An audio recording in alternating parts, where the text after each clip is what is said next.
Salam alaikum, bienvenue sur Muslim Makers, le podcast pour t'inspirer des acteurs musulmans de notre communauté, apprendre de leurs expériences et développer ton potentiel. Là, tu vois, il m'a dit, tu vois ta réaction là, le fait de dire, je vais aller faire autre chose parce qu'en France, il n'y a rien. Et ben en fait, tous ceux qui sont passés avant toi, ils ont réagi comme ça. Et c'est pour ça qu'il n'y a rien. Tu vois, et ça a été vraiment, ça m'a beaucoup bousculé. Et il dit, mais s'il n'y a rien, et ben il faut faire. Tu peux suivre les dernières informations du podcast en t'abonnant à la newsletter, au compte Instagram Muslim Makers et en rejoignant le groupe Telegram. Tous les liens sont en description.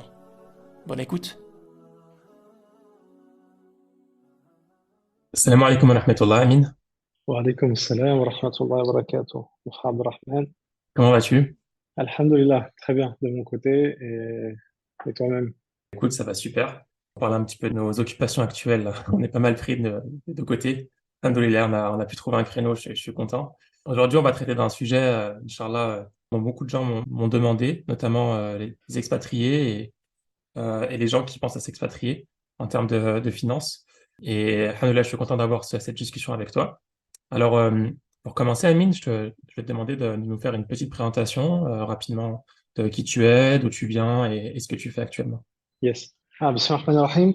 Alors, donc moi c'est Amin Naït Daoud. Euh, j'ai 36 ans aujourd'hui. Je suis marié, deux enfants. Je suis né en région parisienne et j'y vis aujourd'hui. Mon parcours, pour faire simple, ça a été des études en finance, donc en économie dans un premier temps, et puis en finance. Donc j'ai passé un master en finance, plutôt finance de marché. Mhm. Et puis ensuite un master en finance islamique. Ça, c'était en 2008, à l'époque, 2008-2009, c'était le premier master en finance islamique ou les Executive MBA, pour être plus précis, qui avait ouvert en, en France, donc en l'occurrence à Strasbourg, à l'université de Strasbourg. Mhm. Et, euh, et en fait, après ça, donc j'ai quitté la France, donc j'ai rejoint les équipes, enfin l'équipe en fait dédiée à la finance islamique d'une grande banque, on va dire internationale, pour ne pas citer de nom, une banque française mais internationale, à Londres. Donc Mhm. j'ai fait un petit bout de chemin aussi à Londres jusqu'à 2000, l'été 2010. Et puis en fait, donc entre-temps, en parallèle de cela, si tu veux, moi, Abdelrahman, moi, en fait, quand dans mes études, à partir de la licence, donc j'étais Mhm. licence en économie et gestion, à la fin de la licence, on doit choisir, en fait, bon, voilà, il y a des choix d'orientation qui se font. Et puis, à ce moment-là, moi, je me posais la question de la finance, puisque c'était l'économie très intéressant sur le fond.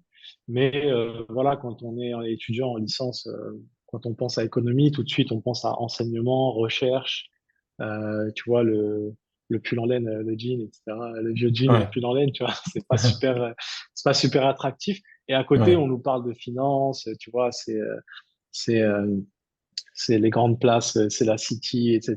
Donc, ça a l'air beaucoup plus dynamique, c'est beaucoup plus attractif. Et puis, autant d'un point de vue intellectuel que d'un point de vue carrière, que d'un point de vue financier, etc. Donc, forcément, on s'intéressait tous à ça et on voulait tous aller vers les filières les plus techniques, etc., pour aller faire de la finance de marché, le rêve de devenir trader, etc. Et en fait, à ce moment-là, moi, j'ai eu la chance, subhanallah, d'avoir en fait un, un imam qui parlait déjà à l'époque, alors là, je remonte à tout ça, ça remonte à 2005, 2004, 2000, voilà, c'est vraiment, ça remonte. Et à l'époque, très peu de gens parlaient de la finance islamique.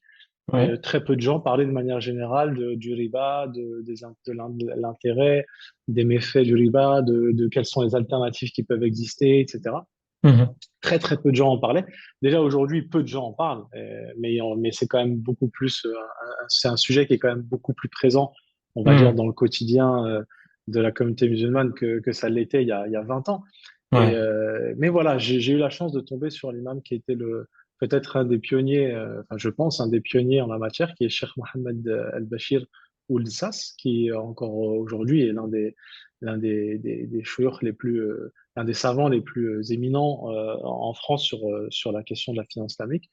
Et en fait, Mhm. il faisait le khutbah, tu sais, pas loin de chez moi, et moi, je l'entendais régulièrement, il parlait de ça, et je me disais, mais j'entends ça nulle part, en fait, de quoi il parle? Et donc, de fil en aiguille, voilà, je me suis intéressé à la matière, et puis un jour, par rapport au choix d'orientation, je suis allé le voir, parce que je me suis dit, mais trading, banque, tout ça, banque d'investissement, bon, quand même, il y a des choses pas nettes, et il y avait beaucoup de connexions qui se faisaient entre ce que j'entendais de ces discours et ce que je voyais à l'école, donc j'étais, on va dire, le dilemme, il commençait à être de plus en plus présent. Et donc, un jour, je suis allé le voir tout simplement et je lui ai dit, voilà, je lui ai demandé conseil. Mhm. Et lui, il m'a répondu d'une manière assez, et ça a été vraiment, je veux dire, une étape charnière pour moi parce que, en fait, il m'a dit une chose. Il m'a dit, bah, c'est simple, t'as très bien compris du coup que cette filière, elle te mène vers des chemins tortueux. Euh, Mhm. Moi, mon conseil, c'est tout simplement, fais de la finance, mais fais de la finance islamique. Mhm. Oriente-toi vers la finance islamique. Et là, quand il m'a dit ça, il m'a dit avec une simplicité vraiment déconcertante. Et là, je lui ai demandé, mais cher, mais de quoi il s'agit concrètement? Moi, là, je vais aller faire un master, mais M1, M2, je vais faire des stages. Après, je vais chercher un boulot. Concrètement, je vais où? Je vais toquer à la porte de qui? Je vais déposer mon CV chez qui? Mhm. Et je lui ai dit, mais il n'y a pas de finance islamique aujourd'hui en France.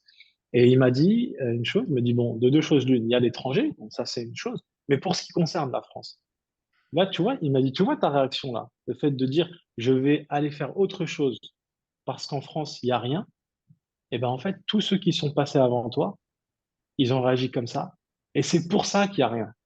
Mhm. Tu vois, et ça a été vraiment, ça m'a beaucoup bousculé, et il dit, mais s'il n'y a rien, et ben il faut faire. Parce que quand il n'y a rien, c'est le moment où il faut œuvrer, où il faut faire. Ouais. Et voilà, et ce là ça a été vraiment un déclic. Et c'est ces paroles-là qui résonnent depuis presque 20 ans maintenant et qui sont vraiment un moteur pour moi au quotidien. Du coup, alhamdoulilah, bah, dans la foulée, donc j'ai gardé ce cap-là, Master 1, Master 2, et j'ai fait des stages qui m'ont permis à chaque fois, même en banque, en fait, finalement, de toucher d'assez près le sujet de la finance islamique. Et puis ensuite, quand j'ai commencé le master de finance islamique à Strasbourg, la banque chez qui j'avais fait mes stages m'a contacté en cours d'année pour me dire qu'il y avait un poste qui s'ouvrait à Londres, donc en finance islamique. Et comme ils savaient que je me passionnais pour la question, donc ils m'ont contacté. Bah, ni une ni deux, j'ai fait mes valises et voilà. Et donc j'ai débarqué à Londres. Ça a été une expérience extrêmement enrichissante. En parallèle de ça, en parallèle de ça, il y avait une association en France qui s'appelle l'association AIDIM, qui a ouvert ses portes, qui a démarré ses activités en 2005 avec pour objectif voilà, de promouvoir une alternative éthique et saine et durable en matière de finances en France. Et j'avais rejoint moi l'association depuis pas mal d'années, depuis les débuts en fait, quasiment. Et donc, en fait, il y avait un travail qui se faisait en France à deux niveaux. Premièrement, au niveau on va dire de la communauté musulmane, là, c'était plutôt un travail de sensibilisation, de pédagogie, voilà, pour faire prendre conscience aux gens de la gravité du riba, de ses méfaits, de quelles sont les alternatives qui peuvent exister, etc. Et puis, d'un autre côté, donc, il y avait aussi un travail de pédagogie, mais plus sous un angle, on va dire, de lobbying auprès des décideurs économiques, politiques, etc., pour faire valoir le fait qu'une demande existe en France, qu'elle est peut-être silencieuse par endroits, mais qu'elle est bien présente et il serait bon de pouvoir y répondre, tout comme en fait nos voisins anglais y ont répondu dès 2004, notamment avec l'ouverture de la première banque islamique de détail en Angleterre, à l'époque qui s'appelait Islamic Bank of Britain, qui aujourd'hui s'appelle Al Rayyan Bank, qu'elle a été à plusieurs reprises recapitalisée, mais dernièrement, en tout cas, on va dire avec la banque Masraf Al Rayyan, qui est une des grandes banques islamiques du Qatar, qui a recapitalisé, donc le nom a changé. Quoi qu'il en soit, ça a été vraiment aussi un déclic en France de se dire, mais en 2004, il y a une banque de détail qui ouvre en Angleterre, et nous, la communauté musulmane en France est nombreuse, plus nombreuse en tout cas en proportion que, que la communauté anglaise. Et ils ont une banque, quoi. C'est quand même un truc incroyable. Ils ont une banque islamique, quoi. Ils peuvent aller ouvrir des comptes, placer leur argent, financer leurs projets, etc. C'était quand même une vraie secousse pour nous. Et on s'est dit qu'il fallait démarrer ce travail et ça a démarré comme ça. Donc ça s'est fait en parallèle. Et du coup, bah moi, voilà, d'un côté, je faisais mon bout de chemin au niveau professionnel. De l'autre côté, bah, j'étais actif dans l'association avec un certain nombre de membres que d'ailleurs tu connais, que certains, je pense, dont certains sont intervenus aussi à travers des podcasts avec Ouais. toi, etc., des Bookers, Anas, etc. Et voilà, et en 2010, donc il y a eu cette première, il y a eu, alors, même 2008, il y a eu le groupe de travail qui a été mis en place par le ministère à l'époque, sous l'égide de Christine Lagarde, ministère de l'économie et des finances, qui Mhm. aujourd'hui préside la Banque centrale européenne. Et à l'époque, c'était M. Sarkozy donc, qui était président. Et donc, on était passé par la crise de 2008. Il y avait une volonté on va dire, d'ouvrir un petit peu le marché français à des investissements étrangers et notamment on va dire, les pétrodollars qui avaient bien résisté à la crise et donc qui avaient l'air d'être, on va dire, disponibles, mais voilà, pour lesquels l'État français pensait qu'il était judicieux de proposer différents canaux, et notamment celui de la finance islamique. Donc, on a Mhm. été sollicité sur ces questions-là, et on y allait avec une, quand je dis on, c'est l'association EDIM, hein, on y allait avec une intention, on va dire, bah, non seulement de faire avancer les choses pour la France, Mhm. dans ces projets voilà, de financer des grands projets d'infrastructure ou de le Grand Paris, etc., à travers des investissements étrangers, mais aussi et surtout, je dirais, pour nous, d'ouvrir en fait finalement la voie à, au moins dans un premier temps, instaurer un cadre juridique, fiscal, réglementaire propice au développement de la finance islamique en France pour les particuliers. Donc, alhamdoulilah, ça a porté ses fruits puisque dès 2009, les premières publications officielles des instructions fiscales a eu lieu. Et puis ensuite, en 2010, la deuxième version. À ce moment-là, ça a fait pas mal de bruit. Ok. Donc les gens nous contactaient, tu vois, au niveau de l'association, ils nous contactaient tu vois, de tous bords. Ouais, je veux déposer mon dossier, je veux acheter une maison, je veux placer mon argent. Et ça, ils disaient, mais Mhm. on est une association, il y a rien à faire. Enfin, on a juste, alhamdoulilah, on a pu œuvrer, on a été peut-être un des contributeurs qui ont permis qu'il y ait un cadre aujourd'hui, mais c'est comme s'il y avait un terrain. Mais il n'y a pas de joueurs. Il y a un terrain, il y a un ballon, il y a des lignes, des cages. À la rigueur, il y a Mhm. un arbitre, mais il y a pas de joueurs. Donc, il faut maintenant que des acteurs du marché, des banques, des compagnies d'assurance, des sociétés de gestion d'épargne, etc., voilà, se lancent. Et ça, pour l'instant, on n'y est pas encore. Ce sera, Inch'Allah, la prochaine étape. Donc, voilà. Et puis, en 2010, on a eu l'opportunité, grâce à un sportif de haut niveau, qui nous a sollicité pour un projet immobilier. Il me dit, voilà, j'ai vu ce que vous faites, etc. Est-ce que vous pouvez m'aider ou vous pouvez m'apporter une solution? Je voudrais financer une acquisition avec un financement sans intérêt conforme à l'éthique musulmane. Oui. Qu'est-ce que vous pouvez faire pour moi? Et là, on s'est dit, bah, bingo, on va essayer d'aller toquer à la porte, en fait, des banques et, entre guillemets, les appâter avec un super dossier, et puis peut-être par cette voie, ouvrir une brèche. Et, Mhm. alhamdoulilah, c'est ce qui s'est passé. Donc, ça a été le début de l'aventure, on va dire 2010. À ce moment-là, moi, j'étais à Londres. Anna, c'était ici, à Paris. Donc, voilà, il m'a dit, écoute, c'est le moment. Enfin, si on voit clairement que si on se lance pas, si on, les gros acteurs, banques, sociétés de gestion d'épargne, compagnies d'assurance, ils feront rien en fait tout seuls. Ils ne le feront pas tout Ouais. seuls. Il faut qu'il y ait le petit poisson pilote, tu vois, Ouais. qui vient un peu, voilà, leur indiquer le chemin et les aider à apporter aussi l'ingénierie, tu vois, l'expertise, parce qu'ils Ouais. n'ont pas, même Mâcher le si, travail un comme petit j'ai peu. dit, exactement, leur montrer la voie, structurer les produits, parce qu'ils savent pas faire. Ils ont des équipes, tu vois, à l'étranger, que ce soit dans le Golfe ou à Londres, même maintenant au Maghreb, hein, en Afrique même de manière générale, ils ont des équipes à travers leurs filiales, etc., qui opèrent dans le domaine de la finance islamique. Mais voilà, l'expertise franco-française, elle est quand même particulière parce que c'est un terrain de jeu spécifique au niveau légal, au niveau réglementaire, au niveau aussi du public, de la clientèle cible, etc. Ouais. Et voilà, donc c'est comme ça qu'on a décidé de se lancer. C'était l'été 2010. Et puis voilà, donc ça fait un bout de chemin parcouru aujourd'hui. Je vais pas te faire toute l'histoire, ce serait trop long, mais aujourd'hui, Ouais. la photo un peu instantanée d'aujourd'hui, ou si je devais décrire les grandes phases, on va dire, c'est la phase 1, c'est jusqu'à 2018, c'est le financement immobilier. Donc, focus Ouais. sur le financement immobilier, puisque c'était le premier besoin exprimé par la communauté ici, et c'était celui-là. Hmm. Donc, on a mis vraiment l'emphase dessus. Ça a pris quand même un certain temps. En parallèle, ensuite, on a essayé de se lancer sur les produits d'épargne. Les premières années, ça a été compliqué parce que on avait vraiment à cœur de lancer quelque chose qui colle vraiment aux besoins des gens et non pas juste lancer un produit pour lancer un produit. Euh, et ça a pris ça a pris du temps. Donc 2018, c'est la phase 2, je dirais. La phase Ouais. 2, c'est fini le 510 easy où c'est que du crédit immobilier conforme à l'éthique musulmane, du financement immobilier halal. Ça, terminé. Maintenant, il y a aussi des produits d'épargne. Donc maintenant, on peut épargner et financer Hmm. ses projets immobiliers avec Ouais. 510 easy. Ça, c'est 2018, on va dire Hmm. jusqu'à aujourd'hui, globalement. Ouais. Euh, voilà, donc épargne et financement immobilier. On a un peu plus d'une trentaine aujourd'hui. Nos locaux sont à Paris. On a quelques agences en France, un réseau aussi de conseillers financiers indépendants un peu partout pour mailler le territoire et apporter la proximité qui est attendue par nos clients. Voilà, et la phase 3, c'est ce qu'on a démarré un peu plus récemment, où là, c'est le pôle patrimonial. Ben, c'est comme ça que quand on en a discuté tous les deux, tu me dis, tiens, c'est sympa de parler à ces gens-là parce qu'il y a une vraie demande et c'est bien que vous ayez lancé quelque chose dans ce sens. C'est la Ouais. gestion de patrimoine.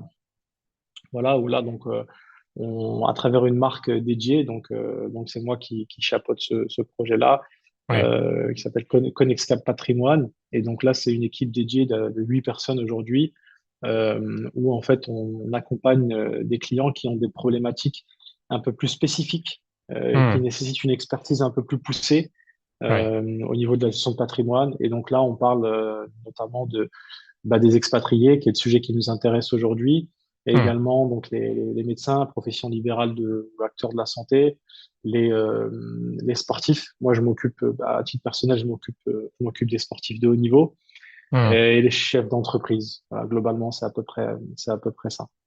Ouais. D'accord, fait que Voilà. je te remercie, Amine. Je me fais quoi. Voilà, donc, comme tu l'as mentionné, et comme je l'ai mentionné au tout début d'ailleurs, dans cet épisode, on va plutôt se focus sur le côté épargne, mais pour des profils voilà, qui soit sont déjà à l'étranger ou qui pensent aller à l'étranger ou qui pensent revenir de l'étranger et qui ont des questions par rapport à leur gestion du patrimoine et investissement et tout ça. Pour tout ce qui est investissement, depuis ceux qui sont déjà en France et qui veulent investir en France depuis la France, j'ai fait un épisode avec Hassan Nassiri, ton collègue. C'est l'épisode 124, donc j'invite les auditeurs à se rediriger vers cet épisode pour tous les détails. Voilà, pour ce type de profils qui sont déjà en France et qui veulent investir en France. Il y aura beaucoup de détails dans cet épisode-là.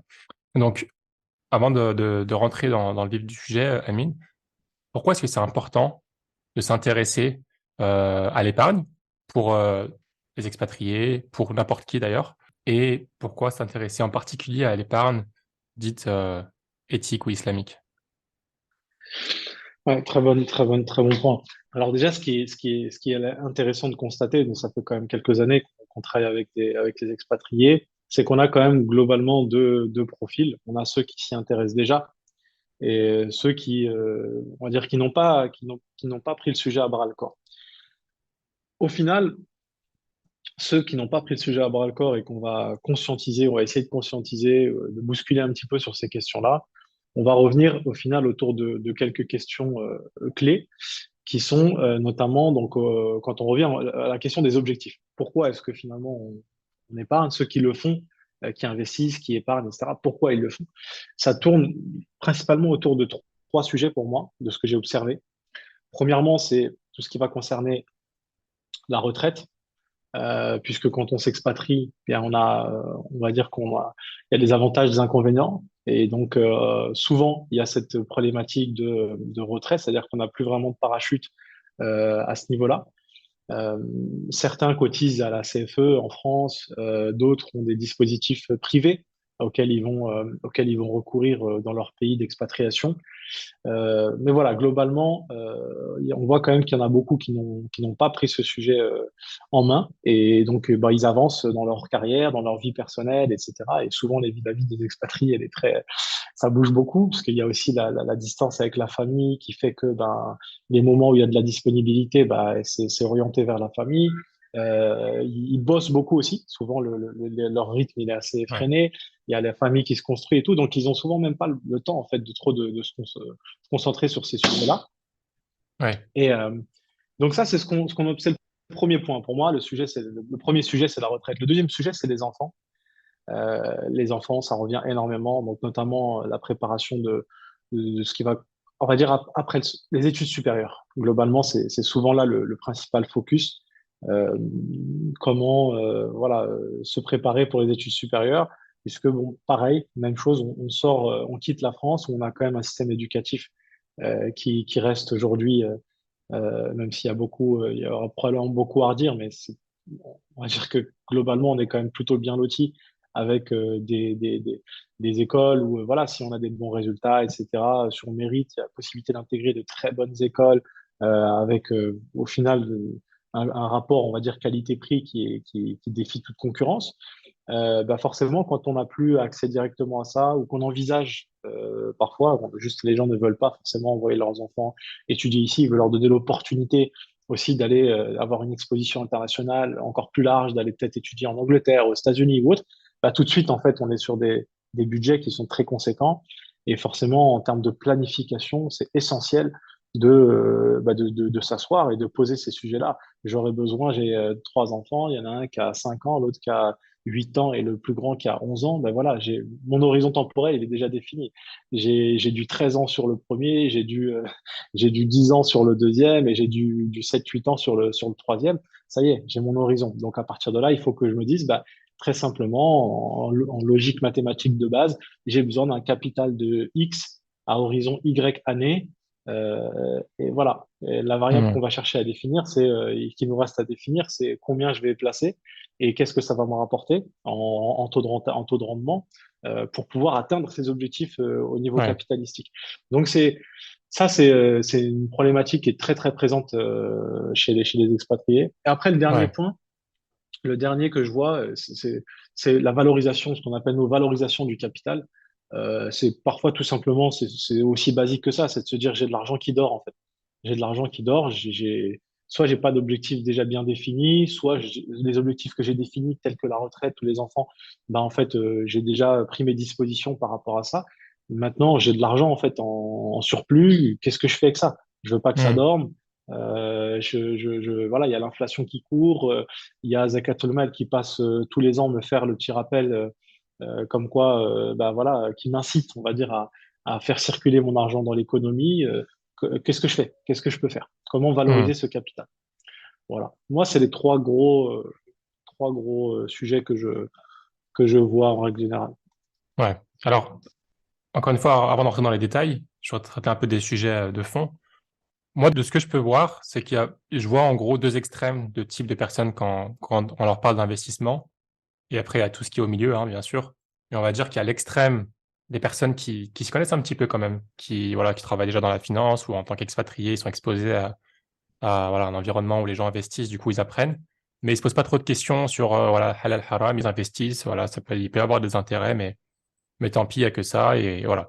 Donc ça, c'est, on va dire, un extrême. Et il y a l'autre extrême de ceux qui disent, non, mais ça sert à quoi d'investir? Je veux pas participer à cette économie capitaliste, ça sert à rien d'investir, c'est pas ça l'esprit de l'islam, etc. Euh, Hmm. et voilà. Donc, est-ce que voilà, comment tu réagis par rapport à, est-ce que déjà tu es d'accord à ce type de profil? Oui, oui, oui. Et Oui, oui, comment tu réagis? 100%. Ouais. Tout à fait, tout à fait. En fait, c'est très, très intéressant, hein, cette problématique-là. C'est très, très intéressant et c'est très profond. Parce qu'en fait, ça renvoie voilà, à notre éducation, ça renvoie à nos références aussi.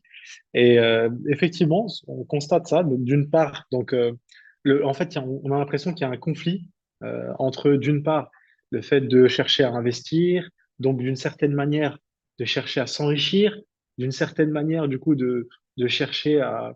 Enfin, on a l'impression que c'est une manière de s'attacher à dunya, à la vie d'ici-bas, Ouais. et que du coup, bah, ça nous éloigne en fait de nos aspirations, voilà, spirituelles, etc. Et donc, ça nous éloigne en fait de notre relation verticale avec notre créateur.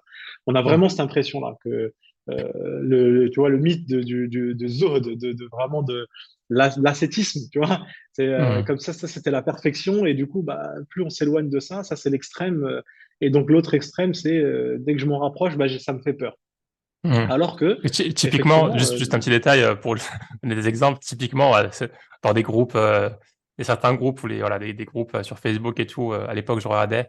Il y avait certains posts où les gens disent souvent, j'ai 30 000 euros à investir, je sais pas quoi en faire, des conseils. Et tu vas avoir un cas de type de personne qui va dire, achète un puits, fais gagner de hasanat, etc.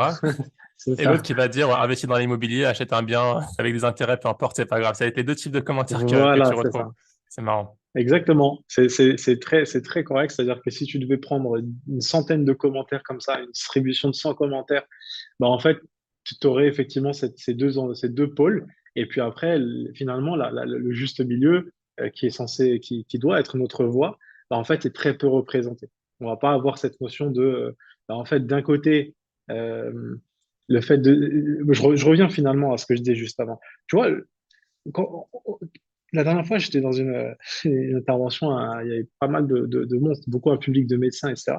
Et j'aurais posé Ouais. une question, je leur ai dit, mais est-ce que vous connaissez qui dans la salle, il y avait peut-être 300 personnes, je dis, qui dans la salle connaît Othman ibn Affan, radhiyallahu anhu? Qui dans la salle connaît Abu Bakr as-Siddiq, radhiyallahu anhu? Qui dans la salle connaît Abdurrahman ibn Auf, radhiyallahu anhu? Etc. Mhm. Et en fait, la plupart connaissent, on connaît ces gens-là, on connaît ces modèles, on les connaît.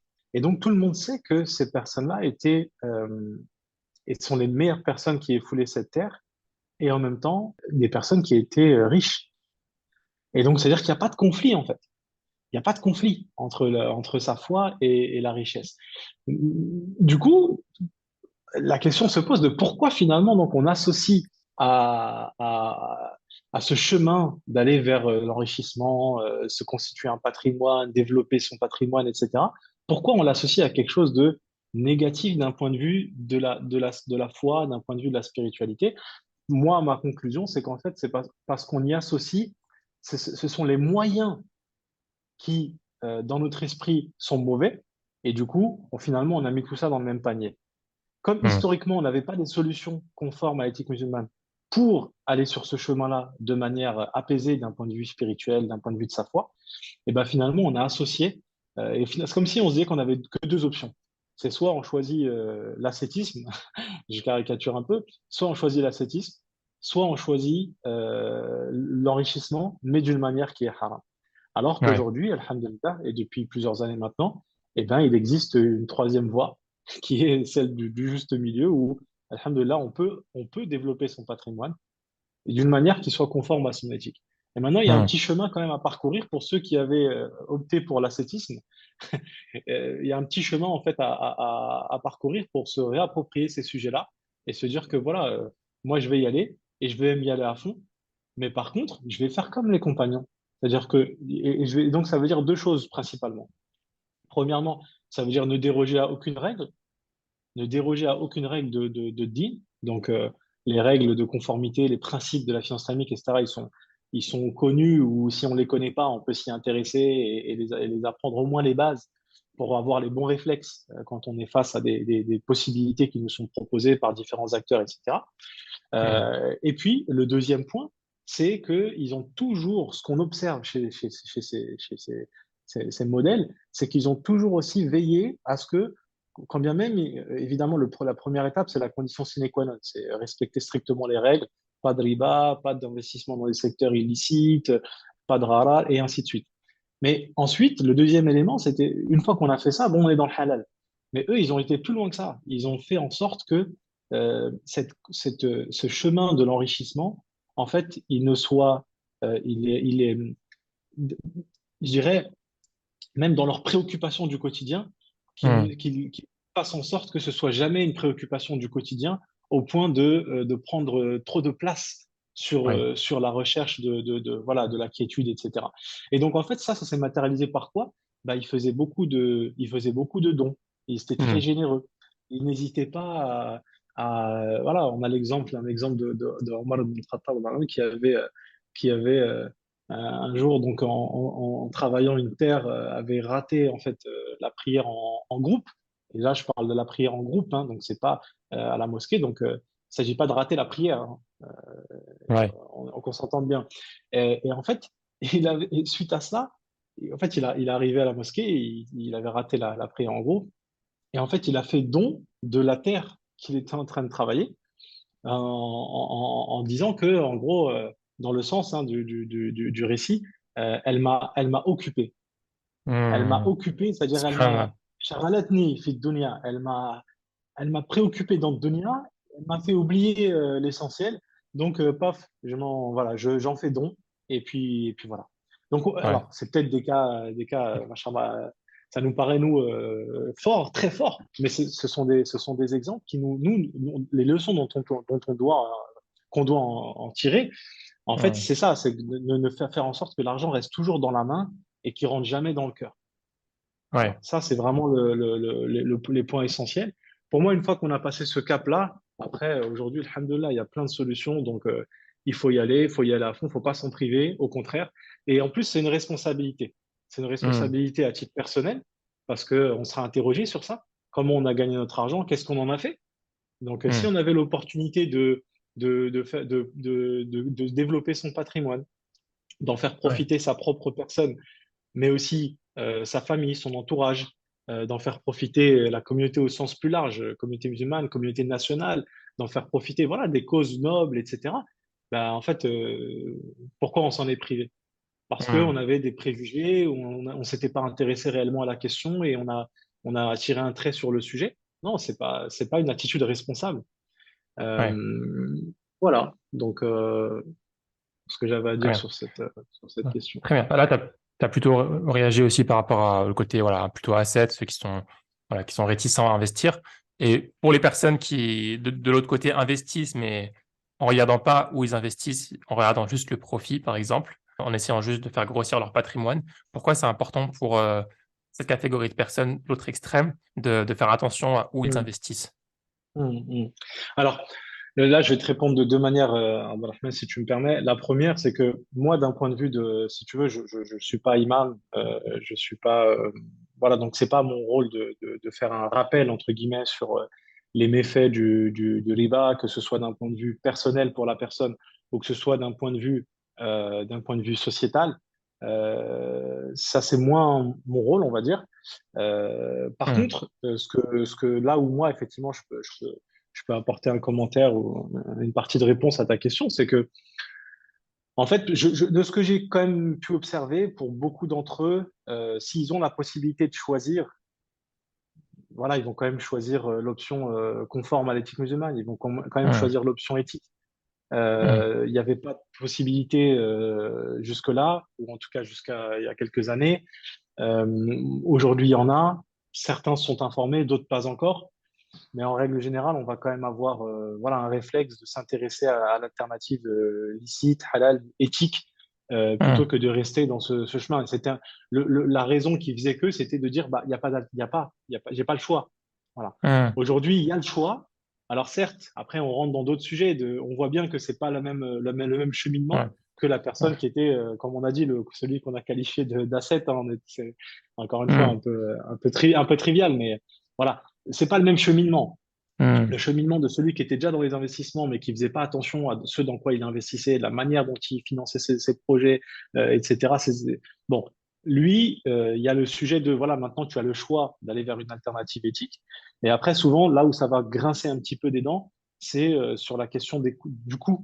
C'est-à-dire, Hmm. voilà, bon, bah, Coût et soit ça me rendement. coûte un peu plus cher, voilà, Ouais. coût et rendement. Donc, soit ça va me rapporter un peu moins, bon, bah, du coup, il y a un arbitrage à faire. Et du coup, c'est finalement un peu l'élasticité, entre guillemets. Même si j'aime pas parler en ces termes, mais voilà, c'est l'élasticité. Si c'est 5% plus cher, ok, je veux bien opter pour l'alternative ou 10% plus cher. Mais si c'est 15%, bah, au-delà de 10, ça y est, l'alternative, pour moi, je l'exclus et je reste sur le conventionnel. Hmm. Voilà. En général, c'est là que se situe la discussion. Et après, bon, au cas par cas, voilà, évidemment, on sensibilise, etc.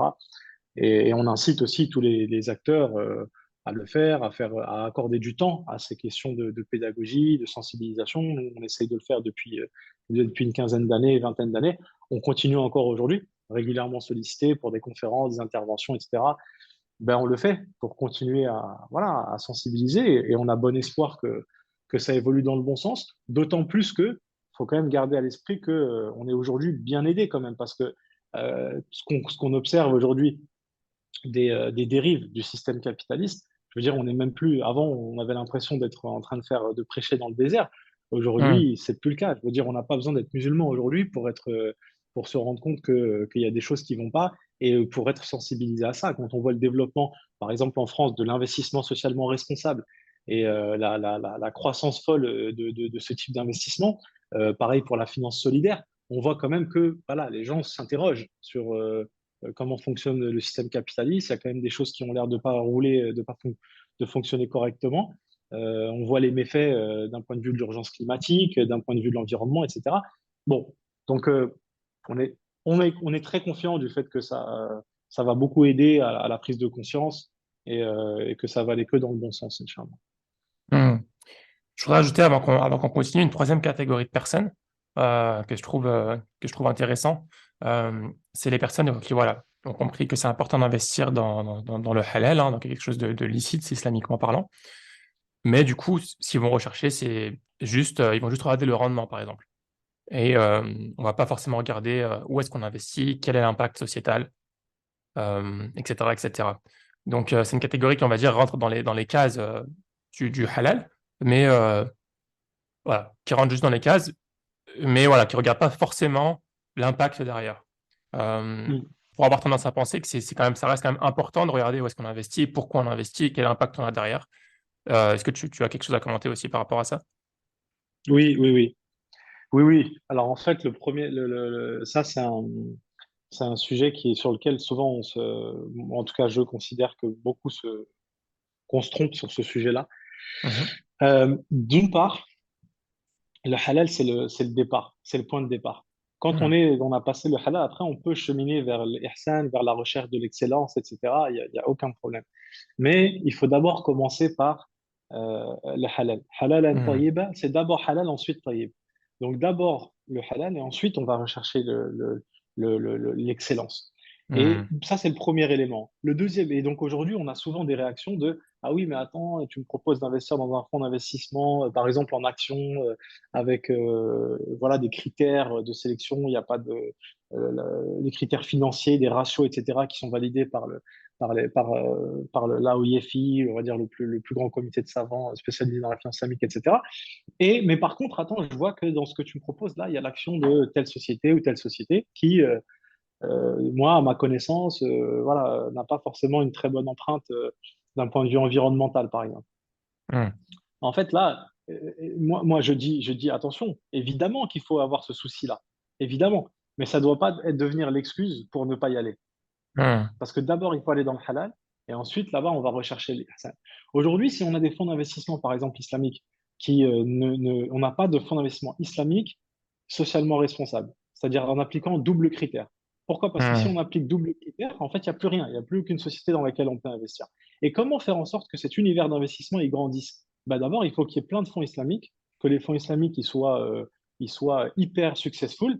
Et à ce moment-là, on va dire, bon, maintenant, on peut créer des sous-gammes avec notamment une gamme socialement responsable, par exemple. Donc ça, Mhm. c'est le premier élément. Donc il faut surtout pas que ce soit un frein de se dire, bah voilà, si c'est pas super éthique, super socialement responsable, etc., green et compagnie, alors je n'y vais pas. Un peu comme Mhm. tu vois, dans l'alimentaire. Souvent, on en a Ouais. parlé aussi. Oui, c'est halal, mais c'est pas de la bonne qualité, etc., etc. Ok, mais fais le halal et après on fera le halal bio. Mais pourquoi le Mhm. halal bio se développe? Bah, parce que déjà, il y a un gros marché du halal. Donc, il Mhm. faut commencer par le commencement. Et ensuite, deuxième élément, c'est que dans la finance spécifiquement, on se trompe énormément sur qu'est-ce qui cause le plus de tort à l'humanité entre, d'une part, par exemple, investir dans des secteurs qui sont, voilà, qui polluent ou que sais-je, et d'autre part, la pratique du riba. On se trompe radicalement. On croit que riba, ça a très peu d'effets et que par Mhm. contre, investir dans des sociétés qui polluent etc., bah là, par contre, c'est la chose la plus grave qui puisse être. Et en fait, c'est comme si dans notre esprit, c'est 99 et 1%.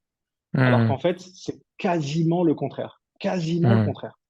D'accord? Quasiment le contraire. Parce que les causes, en fait, profondes de pourquoi est-ce que la société X, qui est par exemple je sais pas moi, dans l'agroalimentaire, va, va polluer, va pomper les nappes phréatiques, va utiliser les matériaux les pires qui soient enfin les matières premières, pardon, les pires qui soient dans sa production, etc., etc. Pourquoi?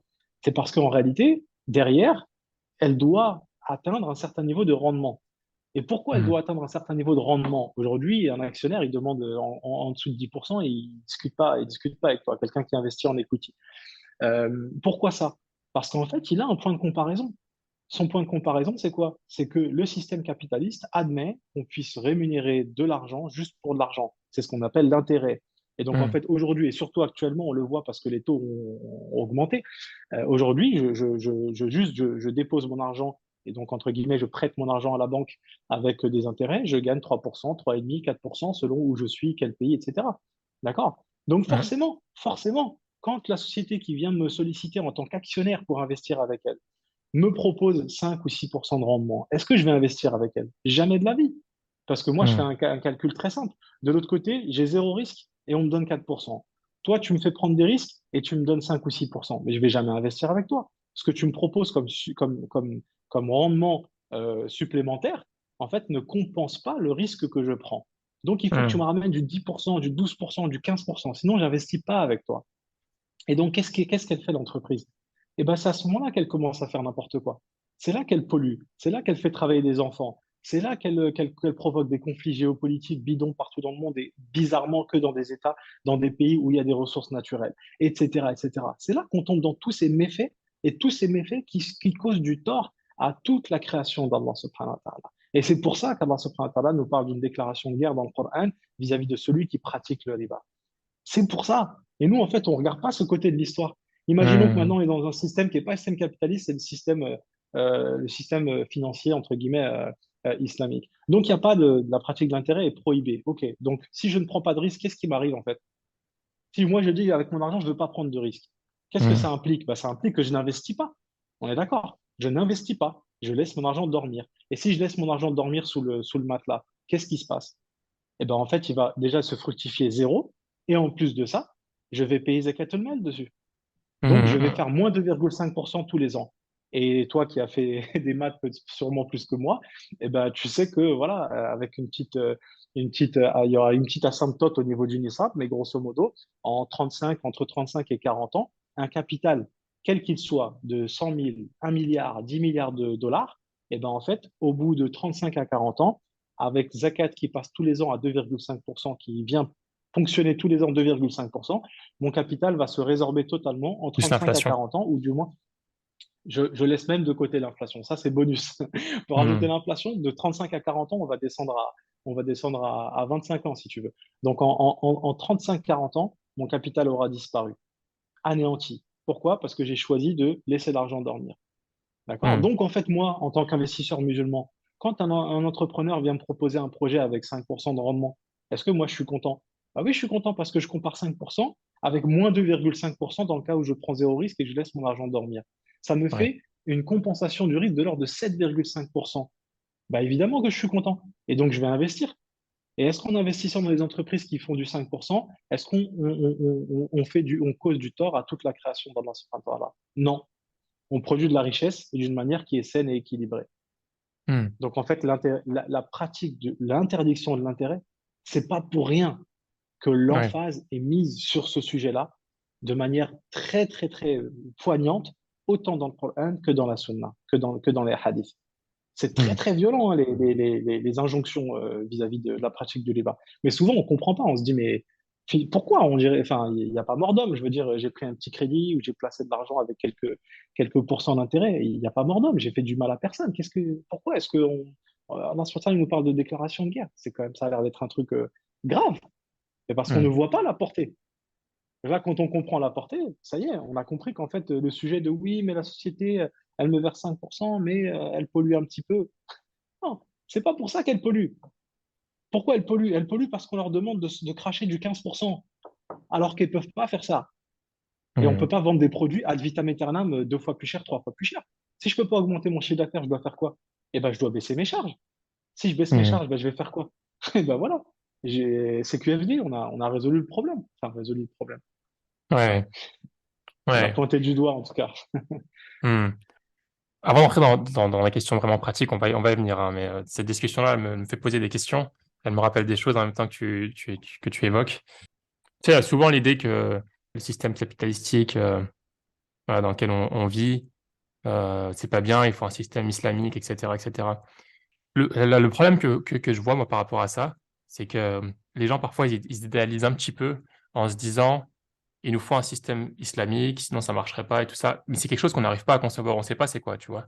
Et on va voir, par exemple, en France, des gens qui vont plus, parfois, tu sais, les gens plutôt du côté ascète, on va dire, je pense, ils vont plutôt être adeptes à des systèmes sociaux communistes, tu vois, partage des richesses, etc.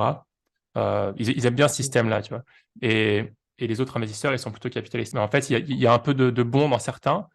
Et j'ai envie de dire, parmi ces trois-là, socialisme, capitalisme et communisme, tu vois, même il y en a beaucoup d'autres, hein, euh, le système capitaliste, si tu enlèves le riba, il reste quand même assez proche par rapport au socialisme et au communisme. De ce que je comprends, hein, le fait de pouvoir Mhm. investir, etc., c'est assez proche des valeurs, c'est le plus proche des valeurs islamiques, si on enlève certains côtés. Euh, Tout à fait. ouais. Et là, je voulais avoir ton avis par rapport à ça, si j'ai bien raison. Et aussi, comment est-ce qu'on fait, nous, vu qu'on vit dans un monde, on est entouré voilà, d'intérêts, en fait, on peut pointer du doigt les problèmes, mais j'ai l'impression qu'on n'arrive pas non plus comment dire, à théoriser le monde, la société idéale, on va dire, ou l'économie idéale qu'il nous faudrait. On n'arrive pas à vraiment la comprendre, tu vois, la toucher, Mhm. voilà. Mhm. Peut-être qu'il n'y a pas assez de réflexion aussi par rapport à ça. Ouais, alors c'est une question très très profonde, hein. Je vais répondre très brièvement parce que déjà je pense pas être qualifié pour ça.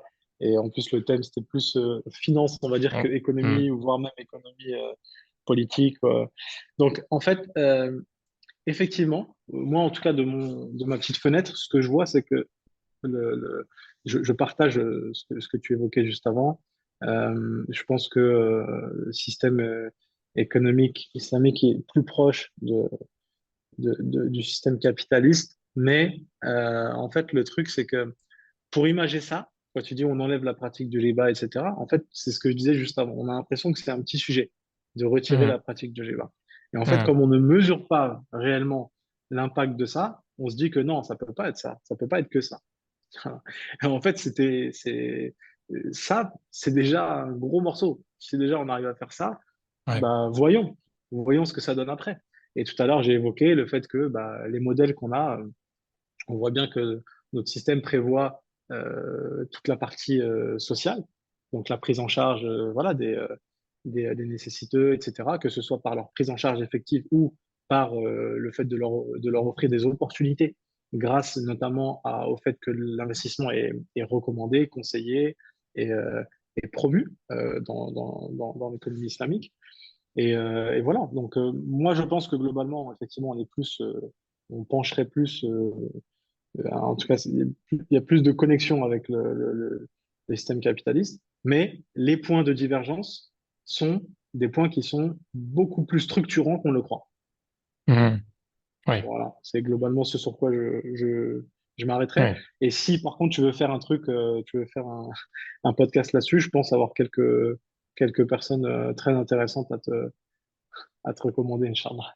Bah écoute, on en reparlera en off, Inch'Allah. Yes, avec plaisir. Alors, rentrons dans les conseils pratico-pratiques. Alors, Ouais, voilà, je vis à l'étranger, j'ai un peu d'argent de côté, ou même je n'ai pas encore d'argent de côté, mais comme je sais que je vais commencer à en mettre de côté, à épargner, ou même je prépare voilà, mon départ, etc. J'ai rien par quoi je commence. ouais. Alors, moi, je vais commencer par parler globalement de l'expatrié. Après, c'est des cas un peu spécifiques. Celui qui Ouais. prépare une expatriation ou bien celui qui envisage de rentrer, c'est des cas un peu spécifiques. Mais globalement, on va parler de l'expatrié. Alors, déjà, ce qu'il faut avoir en tête, globalement, conseil qu'on donne à tout le monde, expatrié ou pas, quand on veut se constituer un patrimoine, le patrimoine, il court sur deux jambes. On court sur deux jambes. Donc, d'une part, c'est le patrimoine immobilier, d'autre part, le patrimoine financier. Donc, immobilier, je pense, c'est clair pour tout le monde. Financier, ça va être tout ce qui concerne les placements, les investissements, etc. Et là, il y a tout un panel de possibilités dans le volet du patrimoine financier. Euh, sur la partie immobilier, l'idéal, si on le peut, c'est de profiter des possibilités qui nous sont offertes en matière de financement. D'accord? Donc, si je peux me faire des acquisitions, une ou plusieurs acquisitions et me les faire financer, c'est l'idéal d'un point de vue financier parce que ça va me permettre d'allouer ce que je ne, le capital que je ne mets pas dans l'acquisition, je vais pouvoir le mettre justement sur le patrimoine financier et ça va me permettre de diversifier, ça va me permettre d'aller plus vite, etc. Donc, Hmm. comment profiter des possibilités de financement? Bah, si je suis, là, je parle des expats qui Quand sont tu en dis sur le France. père financier, parce que c'est peut-être pas clair, c'est ne pas l'acheter cash, c'est-à-dire c'est pas attendre Pas d'avoir l'acheter l'argent. cash, Voilà. Hmm. exactement, pas Hmm. l'acheter cash. Donc, solliciter un financement évidemment conforme à l'éthique musulmane. Et là, je vois trois options. Trois options. La première, c'est comme moi, je parle là des expats français, hein, d'accord? Français de nationalité française ou binationaux, mais qui ont la nationalité française. Donc, pour une acquisition en France, il y a certaines possibilités. C'est pas aussi facile qu'un résident français, mais il y a quand même quelques possibilités. Donc, ça, c'est une voie possible. Deuxième voie possible, c'est le fait de, comme vous êtes résident forcément quelque part, je sais pas, vous êtes résident aux Émirats, et bien là-bas, vous avez des solutions de financement conformes à l'éthique musulmane. Et donc à ce moment-là, vous pouvez solliciter une banque islamique localement pour faire une acquisition, plusieurs acquisitions, que ce soit pour votre résidence si vous vous projetez sur une durée assez longue là-bas, ou bien pour un investissement locatif, ou bien un mix des deux, c'est-à-dire que c'est un bien dans lequel vous allez habiter, mais vous l'aurez choisi d'une manière en ayant en ligne de mire aussi, la possibilité de le mettre en location dans le cas où vous quittez le territoire. Ça, c'est la deuxième option. La deuxième voie, pardon, à explorer. Troisième voie, c'est tout ce qui va concerner les financements non bancaires. Et donc là, par exemple, dans certains pays, vous allez avoir en fait directement des promoteurs qui vont vous proposer des plans en fait de paiement en plusieurs fois, sur plusieurs années. Ça dépend des pays, ça dépend des promoteurs, ça dépend des programmes. Mais en général, vous allez trouver quand même quelques options comme ça. C'est intéressant parce que du coup, bah, alors, il y a des avantages et des inconvénients, évidemment, mais voilà. Ouais. C'est les trois voies pour moi à explorer. En tout Hmm. cas, pour moi, c'est une erreur. Il y a une erreur qu'il faut éviter à tout prix, c'est acheter cash un bien immobilier. Hmm. Franchement, Et c'est ce ça c'est qui est vraiment en une erreur. général ce que les gens essayent de faire. Enfin, qui veulent éviter le C'est ce riba, que, ça va être l'option numéro ouais, un. Ouais. ouais, Hmm. c'est ce qu'on observe. On observe quand même souvent ça. Alors, alhamdoulilah, la plupart des gens qu'on rencontre et voilà, et avec qui après on a le plaisir de travailler, bon, voilà, ils comprennent assez vite en fait la logique et du coup, ben, voilà. Mais parfois quand on arrive, bon bah c'est un peu trop tard ou ils ont déjà fait ou autre, bon c'est comme ça. Hmm. Donc ça c'est le premier point, le patrimoine immobilier. Donc on peut, Et juste sur ce point-là, pourquoi, en fait, expliquer pourquoi est-ce que acheter cash, c'est pas avantageux, en fait. ouais, parce qu'en fait, si tu veux, la période d'activité, on est actif sur un certain nombre d'années. Je sais pas si la plupart de nos clients ont entre 35 et 45 ans, je dirais, ou 30-45 ans, on va dire. Et bah, en fait, si j'ai 43 ans et que j'ai mis de côté 300 000 euros, 400 000 euros, bah, en fait, si je vais acheter un bien immobilier, voilà, j'ai un patrimoine de 400 000 euros. Il peut se valoriser, allez, 1 ou 2% l'année pendant les 20 années qui me séparent de ma retraite. Et après, je suis à zéro, quoi. J'ai un bien immobilier et je suis à zéro. Soit c'est ma résidence, soit c'est une résidence secondaire, soit c'est un investissement locatif. Si c'est un investissement locatif, va générer un peu de revenus, mais ça s'arrête là.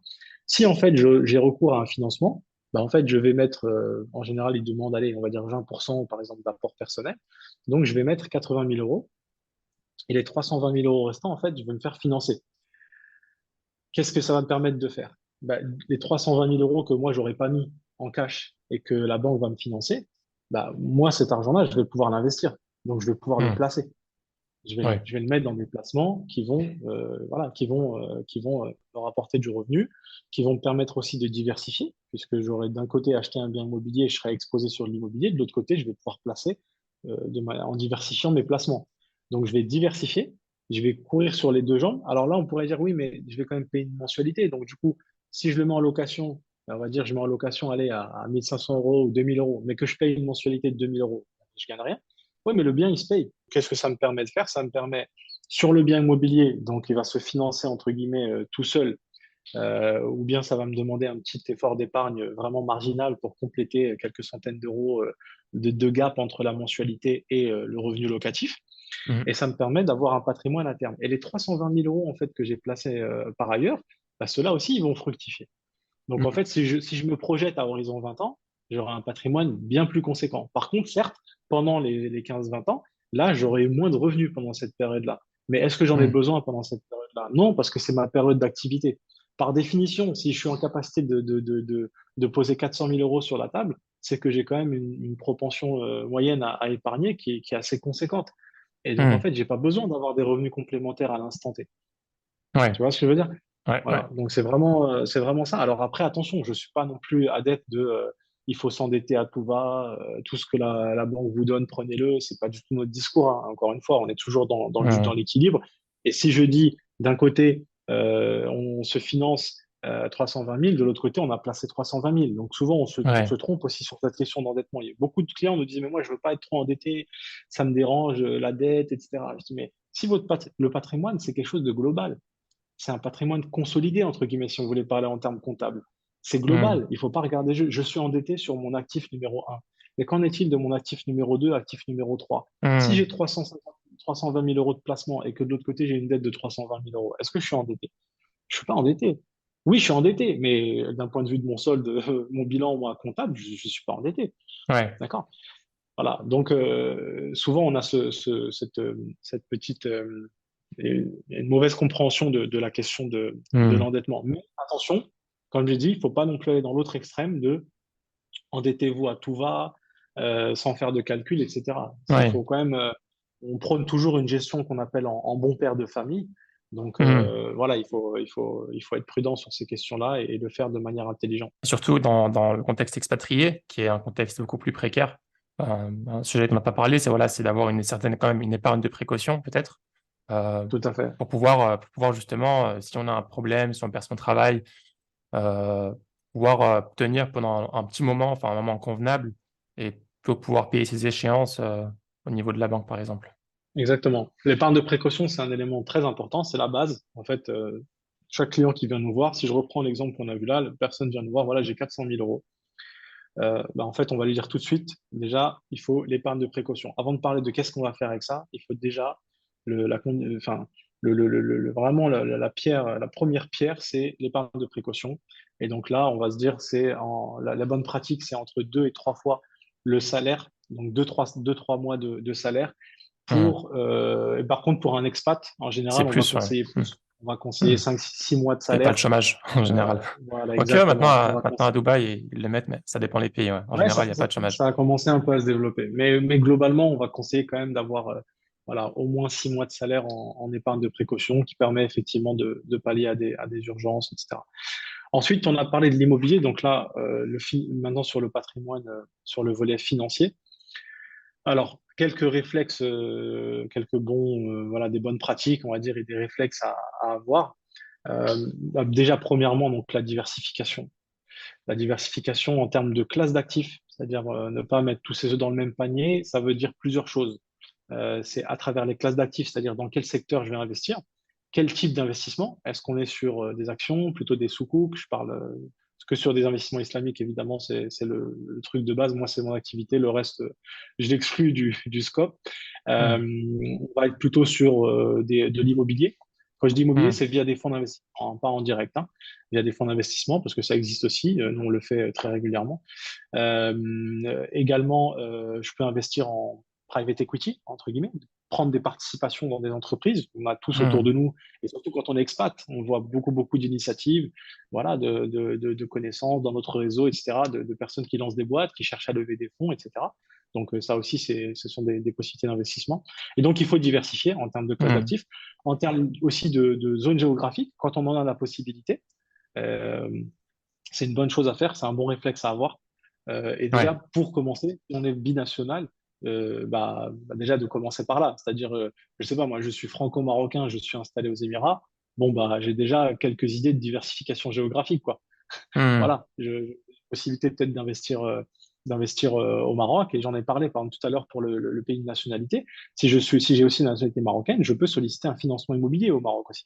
Donc, tu vois, pour le Ouais. volet immobilier, c'est aussi une voie. Si je suis dans le cas que j'ai cité, je peux solliciter du financement en banque aux Émirats, en France et au Maroc. Bah, il faut en profiter. Donc, en Hmm. termes de diversification, ça donne aussi déjà une tendance. Après, si mon patrimoine se développe encore plus, je peux chercher à encore plus diversifier géographiquement et aller sur d'autres territoires. Hmm. Ensuite, au niveau des devises, Des diversifications aussi en termes de devises. Attention à ça. Souvent, on se prend, en fait, parce qu'on est concentré. J'ai eu beaucoup de clients, par exemple, qui, voilà, ils étaient concentrés sur, je veux mettre un max de côté pour pouvoir ensuite envisager des choses.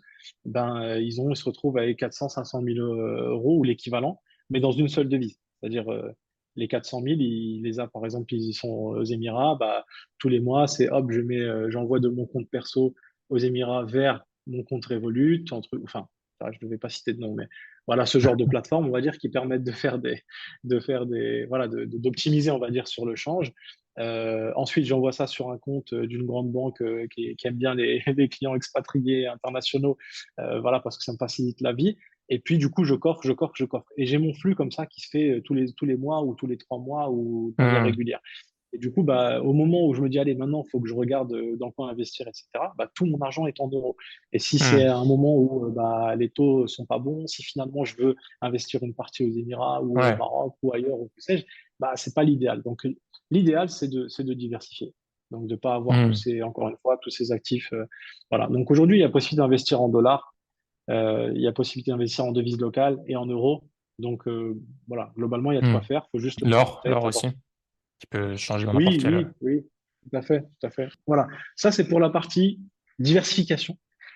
Ensuite, il y a une question qui revient souvent, c'est quelle la proportion, combien en pratique, combien je devrais épargner pour être dans un bon trend, entre Hmm. guillemets. Voilà. Il faut savoir qu'en France, la propension moyenne à épargner des Français, ça c'est des chiffres de l'INSEE les derniers, donc 2021, je pense que 2022 va sortir bientôt, c'est un peu moins de 20%, 18 et des brouettes, d'accord? Hmm. Un peu moins de 20%. Donc 20% du revenu brut, ce que les gens épargnent en général. Hmm. Euh, si on l'applique à un expatrié, il faut prendre deux critères. Premier critère, c'est en fait, vu que je suis expatrié, souvent à profession équivalente, mes revenus sont plus élevés. Et puis deuxièmement, si je suis expatrié, avant même de parler de profession équivalente, en général, je suis, même si ça a quand même beaucoup bougé ces dernières années, mais je vais être la part des gens qui peuvent épargner un peu plus. Parce que là, j'ai dit la moyenne française, c'est 18 et demi à peu près, mais c'est une Hmm. moyenne. Donc en fait, celui qui gagne 5 000 euros par mois, il épargne en général un peu plus que celui qui Hmm. gagne 1 500 euros par mois. C'est logique. D'accord? Ouais. Donc voilà, l'expat, il coche ces deux cases-là. Déjà, il est dans la catégorie de ceux qui gagnent un peu plus. Et en plus, vu qu'il est expat, à comparer celui qui gagne 5 000 en France, bah, en tant qu'expat, il va être à 7 000 ou 8 000. Ouais. Donc, Surtout que la parfois, propension marginale, on peut être moins taxé, ou bien plus ou moins taxé, exactement, exactement, et plus c'est certains pays où il va y avoir exactement. une retraite qu'on peut compter dans le patrimoine futur, C'est même ça, si elle n'est pas très élevée. c'est ça. Ça compte quand même. Donc, en France, la contribution sur le volet social, fiscal, etc., qui permet de couvrir tout ce qui concerne voilà, ma retraite, ma santé, etc., c'est à peu près 25% de mes revenus de bruts qui sont ponctionnés sur mes revenus bruts. Et donc, en fait, ça, quand on ne l'a pas, il faut le reconstituer. Donc, si on met les deux ensemble, l'épargne de 18,5% et les contributions de 25%, bah, en fait, on met les deux ensemble, on est à 43,5%. Donc Hmm. ça donne quand même une tendance. Et comme on est plutôt sur le haut du panier parce qu'on gagne, on est dans souvent voilà, les expats sont quand même bien lotis. Bah en fait, du coup, en théorie, on devrait être un peu au-dessus. C'est-à-dire que le Hmm. 18,5 qui concerne l'épargne pure, il devrait être un peu plus haut, peut-être à 20, 25, 30%, jusqu'à même peut-être plus. Et après, les 25, c'est une bonne, un bon proxy, entre guillemets, c'est un bon équivalent à avoir en tête pour se dire que ça, finalement, c'est la part de mon revenu que moi, je dois, vu que je dois m'organiser tout seul sur une partie de ces sujets-là, retraite, santé, l'avenir des études des enfants et tout, eh ben, je mets 25%. Donc, Hmm. 20, 20 allez, 18,5 plus 25, on est à 43,5. Ben, il faut se dire que, allez, entre 40 et 60%, on est bien. D'accord? Donc, Hmm. à peu près 50%. Et nous, c'est ce qu'on observe chez la plupart de nos clients expats. C'est à peu près ça, leur capacité d'épargne, voire plus. Et donc, en fait, si je vois que je suis à 10% ou 15%, je laisse de côté les cas extrêmes, hein. Voilà, je viens de démarrer là-bas. Voilà, j'ai des charges exceptionnelles ou etc. Enfin, je laisse de côté ces cas un peu à la marge. Mais voilà, pour le profil type, C'est ça qu'il faut avoir en tête à peu Hmm. près. Donc, encore une fois, ça va dépendre, hein. Si Voilà. la santé est prise en charge, par exemple, on n'a pas besoin d'être à 50% puisqu'on n'aura pas, on Exactement. n'aura pas de frais de. Voilà, par exemple, moi, je sais qu'à Singapour, ça coûte extrêmement cher. Ma femme avait accouché, donc même les frais de santé, les frais de soins, c'est extrêmement cher. Donc, je sais qu'il fallait mettre de côté pas mal pour gérer ça. Mais voilà, si on n'a pas ça, déjà, ça diminue déjà considérablement. Mais voilà, si on parle vraiment purement de ce qu'on investit, euh, on va dire par objectif. Disons qu'on a l'éducation, parce que c'est le cas de tous les expats en général, l'éducation des enfants, plus voilà, construire son patrimoine. Juste si on parle juste de ça, je pense qu'on doit être à combien environ? Trentaine de pourcents, 25, 20? Ouais, c'est ça, c'est ça. On a vu beaucoup de personnes hein, qui, à un moment donné, quand les enfants, donc déjà, quand les enfants arrivent, même s'ils sont pas encore dans les études supérieures, déjà, il y a des frais importants qui commencent à apparaître et donc Hmm. qui impactent quand même assez sensiblement, pour les écoles privées, etc., qui impactent assez sensiblement la capacité d'épargne. Donc là, voilà, après, on va dire chacun, il faut fait le maximum. Il y en a pour qui aujourd'hui, il y a beaucoup d'expats aujourd'hui qui, voilà, c'est un choix de vie, d'avoir un environnement différent, etc. C'est un choix familial, etc. Mais il n'y a plus forcément ce confort, entre guillemets, financier ou matériel qui leur permet, voilà, d'envisager tous ces projets de placement, d'investissement, etc. Voilà. Hmm. Donc, en tout cas, quand on le peut, ceux qui le peuvent, surtout s'ils ont pas encore d'enfants ou ils sont pas encore mariés, etc. Mais c'est vraiment le moment en fait où il faut se prendre en main parce qu'il viendra peut-être un moment où on sera plus en capacité de le faire parce que Ouais, quand on a trois enfants qu'on doit payer l'école aux Émirats, je veux dire la capacité d'épargne elle prend une sacrée claque quoi. ouais. Si on revient sur le côté Voilà. de bien poser ses objectifs, peut-être que tu pourras donner des conseils par rapport à ça. Avant d'investir, savoir pourquoi on investit pour quels objectifs. C'est vrai que moi, de ce que je peux voir autour de moi, il y a beaucoup de personnes qui rentrent en France pour l'éducation de leurs enfants, même si, voilà, c'est pas. Ils considèrent, quand tu leur poses la question, on va dire, quand leur enfant est encore fin de collège, début lycée, ils sont encore, oui, on va voir tel pays, etc. Mais vu qu'ils ne rentrent pas vraiment dans le sujet, ils rentrent qu'à partir de la première, ils commencent à regarder du ouh là là, ça coûte cher. Là, Ouais, ça va être ouais, difficile. Et au final, bah, ils se ouais. retrouvent en France parce que c'est trop cher et ils laissent tomber, ça vaut plus le coup. Parce que c'est pas préparé en avance, préparé en amont. C'est clair. Et c'est vrai que voilà, poser ses objectifs le plus tôt possible, c'est important. Et comment est-ce qu'on fait du coup pour savoir, parce que quand on arrive, on rentre dans le marché du travail ou même on a la trentaine, on n'a pas forcément d'autres objectifs que d'avoir un bien immobilier. C'est des questions. Est-ce qu'il y a une liste de questions à se poser pour savoir pourquoi est-ce qu'on va investir, même dans l'immobilier, par exemple. On va investir dans l'immobilier, tout le monde va investir dans l'immobilier, mais parfois on ne sait pas pourquoi. Est-ce que c'est ce qu'on veut vivre dedans? Est-ce qu'on ne veut pas vivre dedans? Est-ce que c'est pour Hmm. le louer? Est-ce que c'est juste pour avoir un pied à terre? Hmm. Tu as des conseils à donner par rapport à ça? Mon premier conseil, j'ai envie de dire, mon premier conseil, c'est de se faire accompagner. Euh, Parce que chacun son job et les conseillers financiers, conseillers patrimoniaux sont là pour ça. Après, si on devait au moins les bases, d'abord, c'est les projets de vie. Donc d'abord, c'est se poser la question des projets de vie. Et si on n'a pas les idées claires là-dessus, parce qu'effectivement, à chaque fois, la logique, c'est toujours de travailler en temporalité, donc court terme, moyen terme, long terme.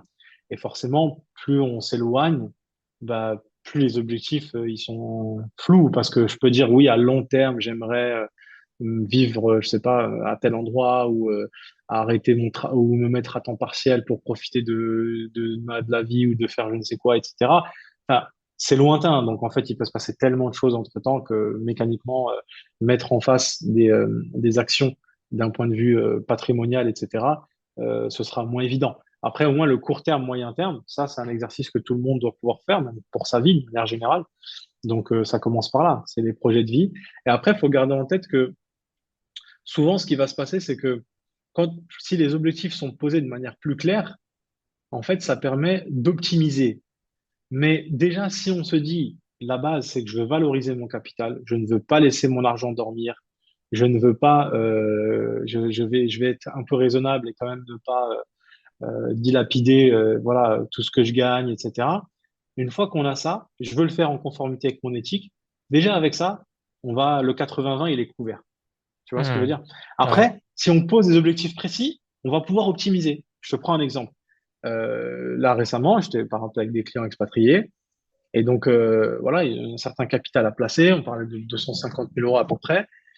Et donc, une question se posait de savoir si, bon, on a fait une stratégie un peu diversifiée et il y avait un volet notamment de placement sur un fonds immobilier que nous, on propose à nos clients, etc. Et eux, ils étaient très intéressés, etc. Et en fait, il y a deux possibilités pour investir dans le fonds. Une possibilité, c'est en ce qu'on appelle la pleine propriété, c'est-à-dire la souscription, l'investissement classique. Je prends des parts dans ce fonds immobilier. Du coup, je détiens à travers cela une partie du patrimoine immobilier du fonds. Et donc, je jouis des loyers qui sont distribués entre les investisseurs.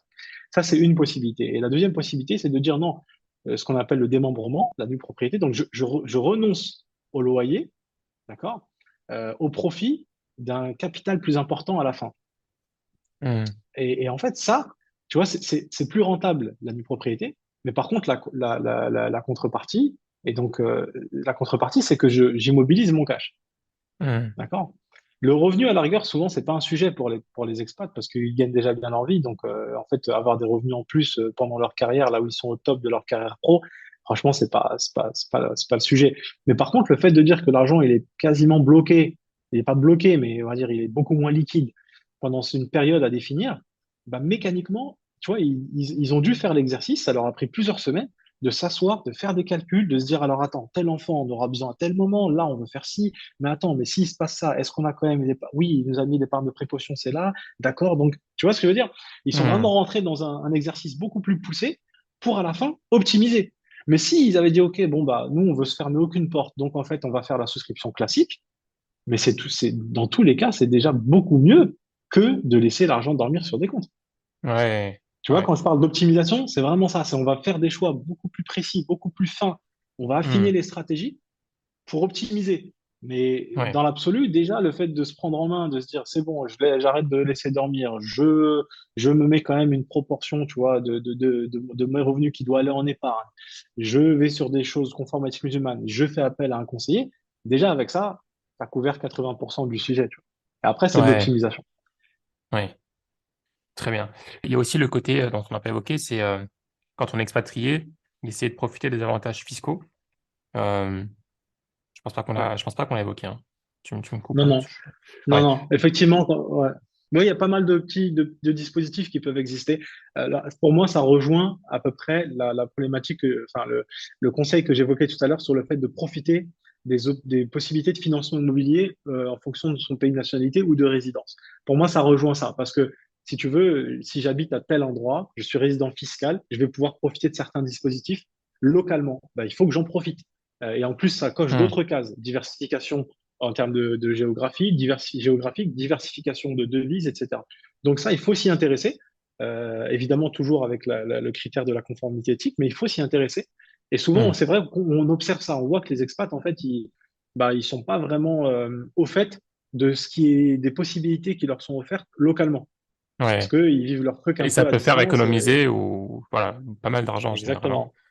Hmm. Exactement. Et souvent, c'est des dispositifs en plus qui prévoient, par exemple, de pouvoir sortir au cas où je ne suis plus résident, ou etc. Donc, en fait, ça peut être très intéressant. Et de la même manière, par exemple, investir en France quand on est expatrié, bah, il faut savoir que la fiscalité en France est plus avantageuse pour un non-résident que pour un résident.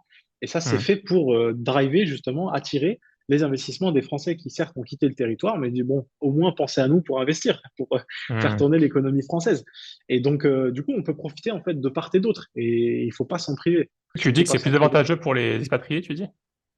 Ah oui, ah oui. Bah, par exemple, si je suis ici, je suis sur une tranche d'imposition à 30, par exemple, en Hmm. France. Ah oui, je suis à 30%. Bah, je vais payer 30% plus la CSG CRDS de 17,2%. Je vais être à Hmm. 47,2% d'impôt. C'est pas de l'impôt pur, mais il y a de l'impôt et il y a les contributions sociales. Ouais. Si je suis expat, bah déjà sur la partie impôt pur, je vais être à 20% jusqu'à un certain seuil, mais et le seuil il est quand même assez élevé. Pour l'atteindre, il faut quand même, faut y aller quand même. Donc je vais être à 20%. Donc déjà, je gagne quasiment la moitié en termes d'impôt. Et puis sur la partie contribution sociale, ça dépend en fonction de là où j'habite. Potentiellement, je peux avoir aussi un avantage. Donc au maximum, je serai à 17,2. Potentiellement, je peux être en dessous, notamment si je suis par exemple dans l'espace économique européen. Donc, dans tous les cas, c'est plus intéressant. au Hmm. niveau fiscal. Voilà. D'accord. Donc il faut en profiter, autant localement que dans son pays d'origine, entre guillemets, en France, quoi. Ouais. Voilà. Euh, Maintenant, je vais parler du cas particulier de la personne qui, voilà, un des objectifs, c'est de revenir en France un jour. Il sait qu'il va rentrer en Ouais, France, il sait pas quand, dans 10 ans, dans 15 ans, dans 5 ans, dans 20 ans. ouais, Qu'est-ce qu'on peut faire déjà? À quoi penser pour préparer son retour en France? ouais.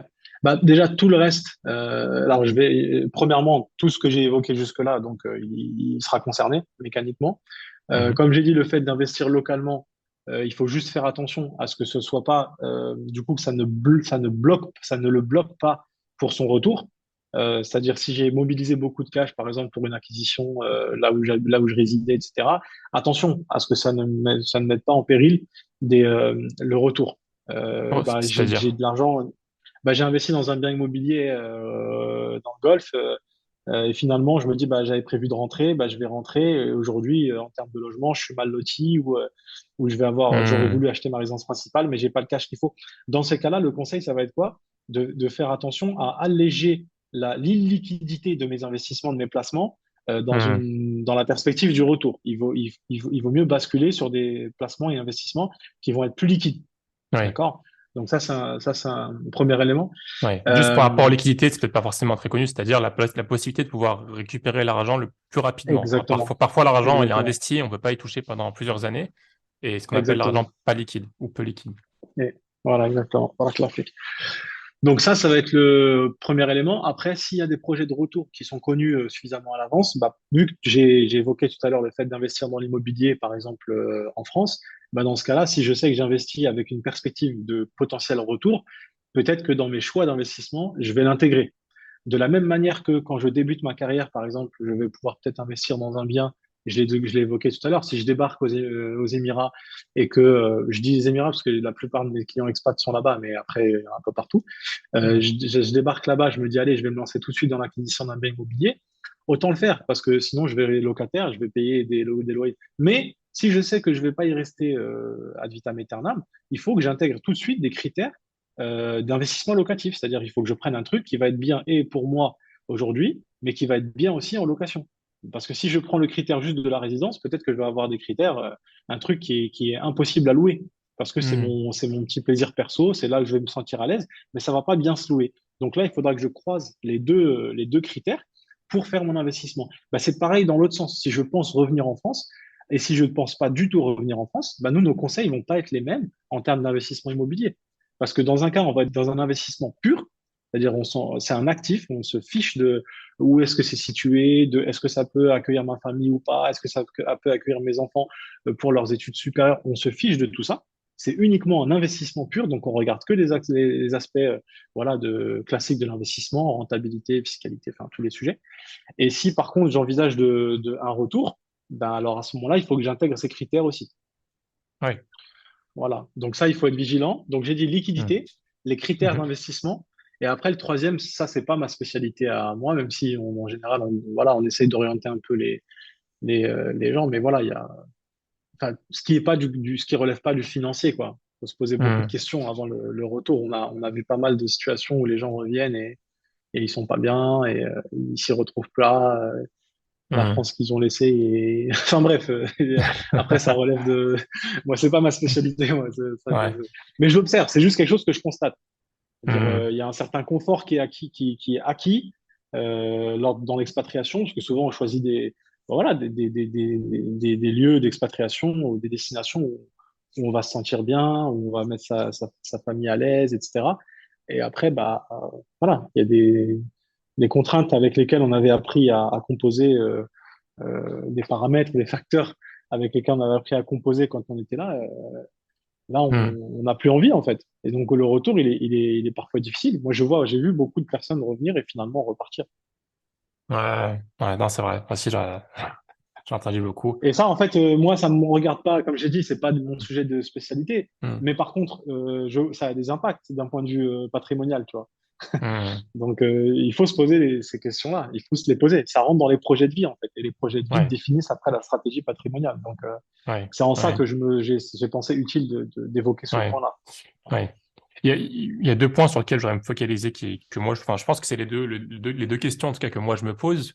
C'est voilà, avoir un pied-à-terre ou un logement dans le cas de, peu importe le pays, mais disons la France, dans ce cas-là. Et le deuxième, c'est si je cotise pas pour la retraite ou si je mets de côté, combien est-ce qu'on doit mettre de côté? Ou bien, tu vois, comment faire pour... est-ce qu'on doit mettre de côté pour toute sa retraite? Ou enfin, penser à... Si on, enfin, c'est vrai que on ne sait pas quand on va mourir. Du coup, on peut se dire parfois à quoi bon mettre autant de côté. Mais en même temps, si on voit la retraite arriver dans, voilà, dans 10, 20 ans, on ne va pas arriver à la retraite et avoir juste avoir un capital aléatoire, tu vois. On ne sait même pas Hmm. comment on peut vivre avec. Donc, comment gérer un peu ces questionnements-là de Ouais. préparer la En, retraite, ouais. ouais, en général, on règle ça avec si tu veux, là, la question de se dire, je sais pas finalement de quoi je vais profiter. L'avantage quand on organise soi-même entre guillemets sa retraite, donc par capitalisation, c'est que on a des dispositifs qui permettent de faire en sorte que soit je vais en profiter moi si je vis, et sinon c'est ma famille qui va en profiter en fait. Alors que dans le système par répartition, etc. En fait, on cotise, mais voilà, en cas de décès, ben, certes, il y a la pension de réversion, par exemple, s'il y a mon conjoint qui est là, etc. Mais ça reste quand même assez limité. Donc, je peux me retrouver à avoir cotisé, tu vois, pour 100 et à la fin d'avoir profité directement ou indirectement pour 30 ou 40, tu vois. Donc, Mhm. par contre, quand je le fais par capitalisation, l'avantage, c'est que c'est nos limites. C'est-à-dire que c'est moi qui vais en profiter ou ma famille et ou ma Mhm. famille. Donc Mhm. après, ce qu'on fait souvent, c'est on va utiliser des dispositifs bien connus, classiques, donc tels que l'assurance vie et par exemple le démembrement. Donc tout ce qui va être patrimoine immobilier, ben, au fil de l'eau, on va procéder à ce qu'on appelle en fait des donations. On va démembrer donc les biens immobiliers. Je pourrais pas détailler, désolé, mais voilà, Mhm. je donne juste des petits trucs comme Bien ça. sûr. On va donner la nue propriété des biens immobiliers aux enfants et on va le faire par tranche de 15 ans parce que c'est 100 000 euros maximum qu'il faut pas dépasser tous les 15 ans au niveau des abattements pour ne pas payer des droits de donation ou de succession. Donc on va donner la nue propriété aux enfants. Nous, on va garder l'usufruit. Comme ça, bah, on profite des loyers qui viennent des apparts qu'on a achetés, des maisons qu'on a achetées, etc. Et en cas de décès, bah, en fait, les biens immobiliers vont se remembrer automatiquement entre les mains des nus propriétaires, c'est-à-dire les enfants. Donc, Mhm. tu vois, là, les deux scénarios sont couverts. Soit moi, je vis, bah, je vais en profiter jusqu'à ma mort. Et au moment où je décède, bah, en fait, c'est mes enfants qui vont en profiter et de manière optimale, puisque en fait, il y aura aucun frottement, ni fiscal, ni même administratif, tu vois. Ça, c'est pour Mhm. les biens immobiliers. Et après, sur la partie placement financier, on va quand même pas mal utiliser le levier de l'assurance vie et qui permet exactement le même système, c'est-à-dire que sans même parler de démembrement, on va tout simplement en fait désigner nos bénéficiaires en cas de décès dans notre contrat d'assurance vie, alimenter notre contrat d'assurance vie. Au cas où je vis, bah, je vais profiter des revenus de mes placements qui vont me faire un complément de retraite bah, jusqu'à mon décès et de manière optimisée d'un point de vue fiscal.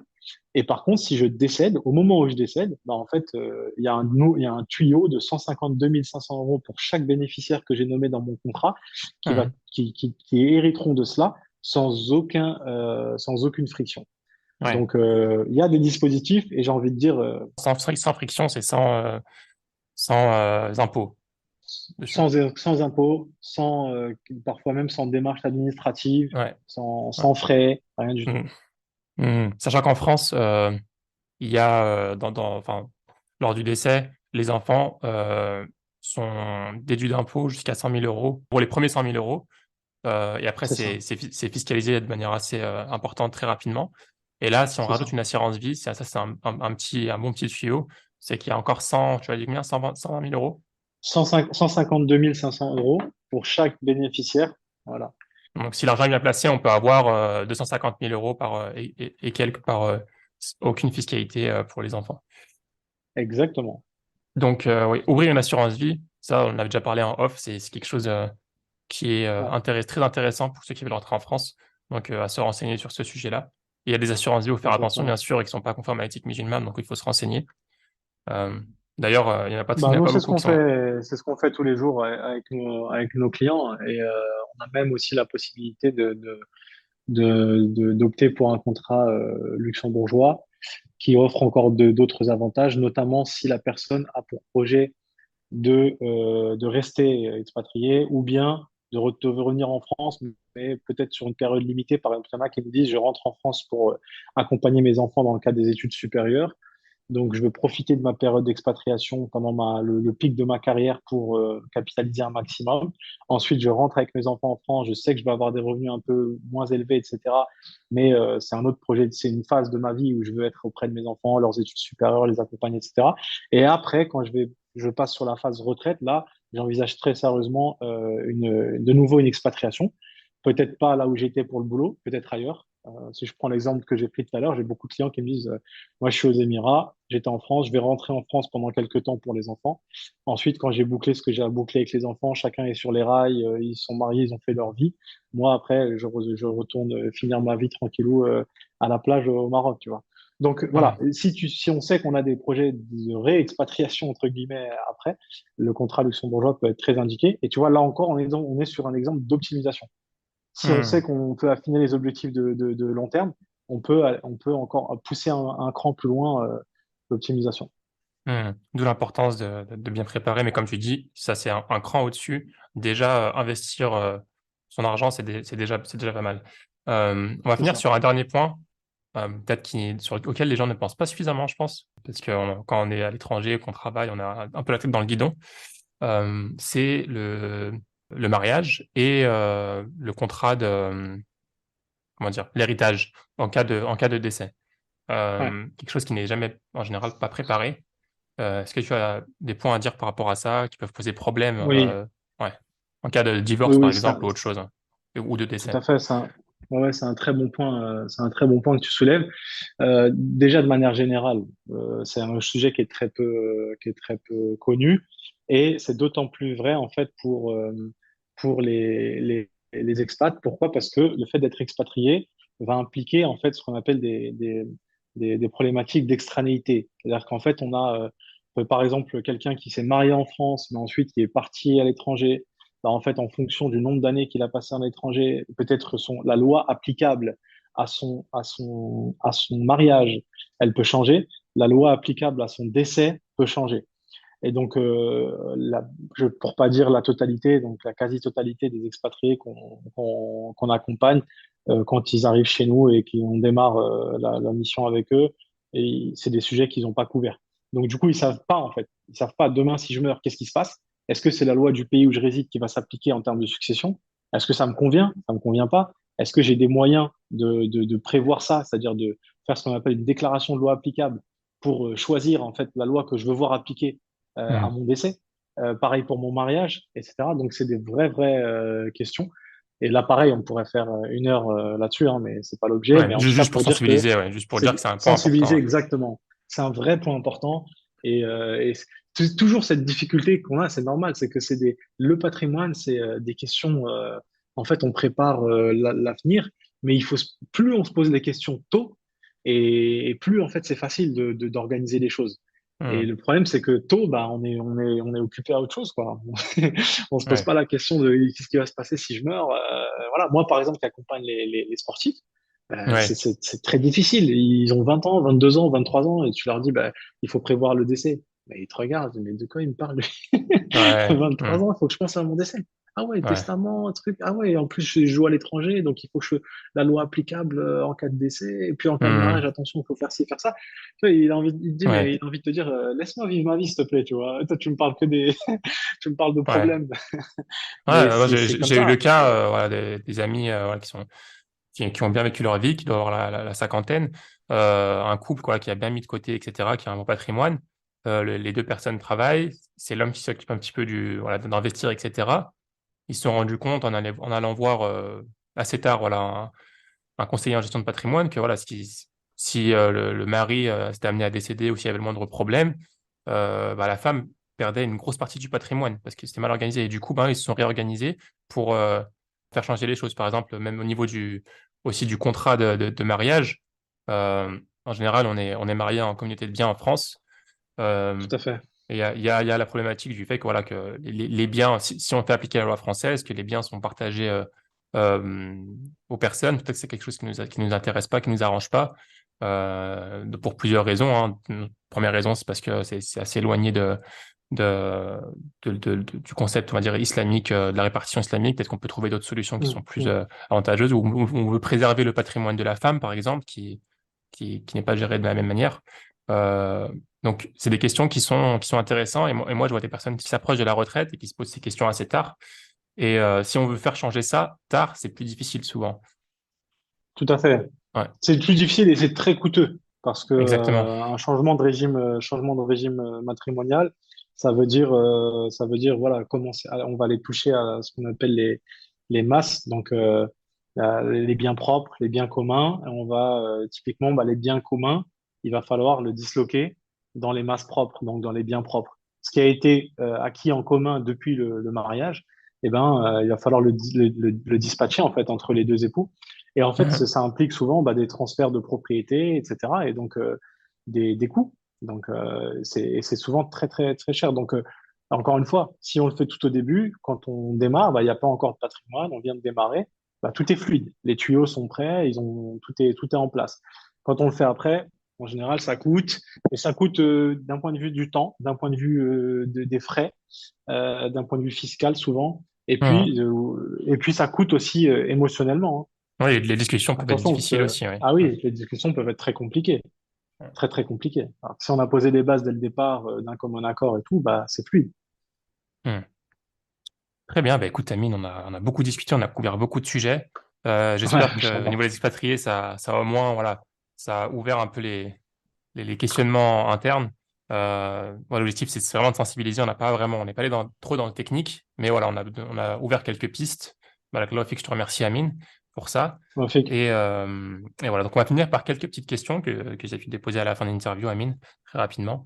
Euh, Quelles sont les compétences, toi, à travers ton expérience, que tu trouves le plus utile au travail, dans la vie de tous les jours? Les compétences, d'abord les compétences soft. Euh, d'abord les compétences soft. Moi, c'est ma conviction. Aujourd'hui, on met beaucoup en avant les soft skills. On a l'impression de découvrir ça. Il y a des formations pour ça, pour développer sa résilience, sa capacité d'adaptation, sa capacité d'écoute, etc., etc. Et en fait, tout ça, ça fait partie de l'éducation islamique, en fait. Donc, je trouve que ça, c'est le principal enjeu. Quand on a ça, après, les hard skills, ça s'apprend, on peut se former, ça s'achète. Donc, d'abord les soft skills et à travers les modèles qui sont les nôtres. Très bien. Euh, Quelle est la chose que tu préfères dans ton travail, toi, personnellement? La chose que je préfère, moi, j'ai la chance de faire d'avoir un job en fait où j'ai vraiment le sentiment d'être utile aux gens. Mhm. Et je pense que c'est la chose que je préfère. Parce qu'aujourd'hui, avec le temps, je me dis que enfin, aujourd'hui, voilà, aller faire un job où attention, duty, c'est duty, hein, on doit faire son job et d'abord c'est pour voilà pour avoir de quoi subvenir à ses besoins, aux besoins de sa famille. Mhm. Mais ce bonus ce qui était un bonus au départ de se dire en plus on peut se sentir utile, contribuer à quelque chose. Aujourd'hui, c'est plus un bonus, c'est une condition sine qua non pour moi. Donc, je pense que Mhm. c'est la chose la plus importante que j'ai aujourd'hui. Très bien.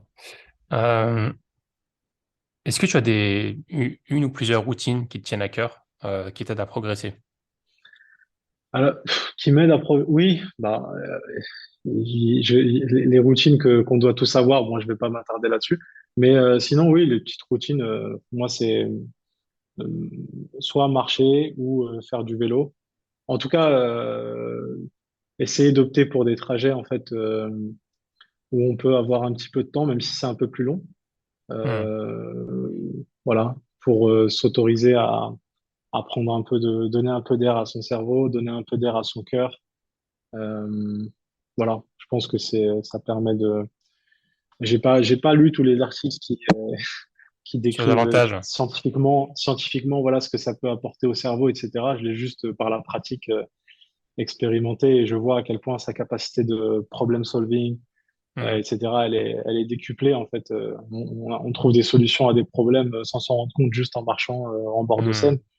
Ouais, Et puis en plus, ça fait juste du bien en fait. Voilà, donc ouais, ça, c'est une routine à laquelle je m'attache. Ouais. super. Est-ce que tu as une recommandation de livres, de documentaires ou de références qui t'ont particulièrement marqué? Bah, excuse-moi, Abdelrahman, j'ai une deuxième routine que j'aimerais évoquer Vas-y, parce que je te sinon laisse. j'aurais l'impression d'avoir été. Ah, La pas de deuxième souci. routine, c'est de parler d'avoir des connexions avec Mhm. des gens qui vivent complètement autre chose que ce que nous on vit. Voilà. Hmm. Ça, c'est un truc aussi auquel je m'attache. Parfois, les gens, je vois des fois dans ma ville, par exemple à la mosquée, ou je parle des fois avec des gens. Euh, je me demande en fait, c'est quoi? T'as passé une demi-heure avec le Shibani là, c'est pourquoi en fait? C'est Hmm. qui? C'est quelqu'un de ta famille? Non, en fait, si on parle toujours avec les personnes qui vivent la même chose que nous, soit on n'apprécie pas, soit on n'apprécie plus, on connaît pas la valeur, ou bien on se remet pas en question. Hmm. On perd en humilité, en modestie, on oublie les vraies priorités de la vie. Voilà. Et Ouais. donc, moi, je fais ça assez régulièrement. Chaque fois que j'ai l'occasion, c'est ce que je fais. Quand je vais dans un mariage, je suis invité dans un mariage, je m'assois pas à la table des cadres dynamiques. Je m'assois à la table Des je m'assois potentiels à la clients. table des Shibani. Voilà. Ouais. Je m'assois à la table des Shibani parce que, voilà, ça permet de voir autre chose, tellement de remises en question. C'est, Hmm. voilà, très riche. Voilà, c'est juste ce que je voulais compléter sur ça. Ah, c'est intéressant, bah, Claude. Euh, je te disais du coup, est-ce que tu as une recommandation de livre, documentaire ou quoi que ce soit qui t'ont particulièrement marqué récemment ou il y a longtemps? Il y a longtemps, ben moi, ce qui m'a pas mal bousculé dans mon engagement, etc. C'est Full Express. Donc j'en profite pour une dédicace pour mon grand frère et bien aimé Marwan. Marwan? Hmm. Ouais, Marwan Mohamed. Euh, c'est Hmm. arrivé à point nommé pour moi dans mon cheminement et voilà, je citerai celui-là. Génial. Génial, génial. Marwan qui est passé par le podcast d'ailleurs, qui a son interview, pour ceux qui l'ont pas écouté. Et enfin, dernière question, Amine, si un auditeur ou une auditrice a une question, voilà, souhaite te contacter, souhaite te poser une question sur voilà, orientation, n'importe quoi, euh, voilà, par rapport à cet épisode, est-ce que c'est possible et comment faire? Oui, bien sûr. Je suis joignable sur LinkedIn. Hmm. Donc, c'est avec grand plaisir pour échanger. J'essaye de me rendre disponible tant que possible. Donc, faut pas hésiter. Très bien. Bah, je mettrai ça en description, Inch'Allah.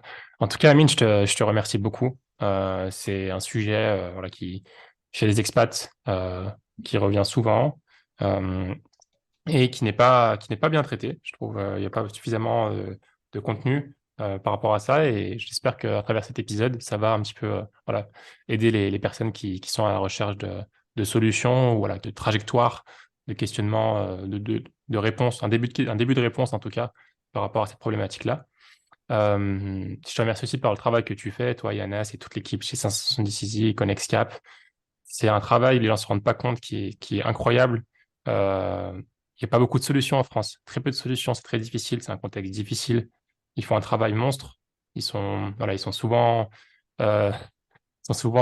pris d'assaut, on va dire. Ils peuvent avoir des difficultés. Et alhamdoulilah, ils ont tenu tout ce temps-là et ça commence à vraiment apporter ses fruits, j'ai l'impression. En tout cas, c'est ce que je vois de mon regard extérieur.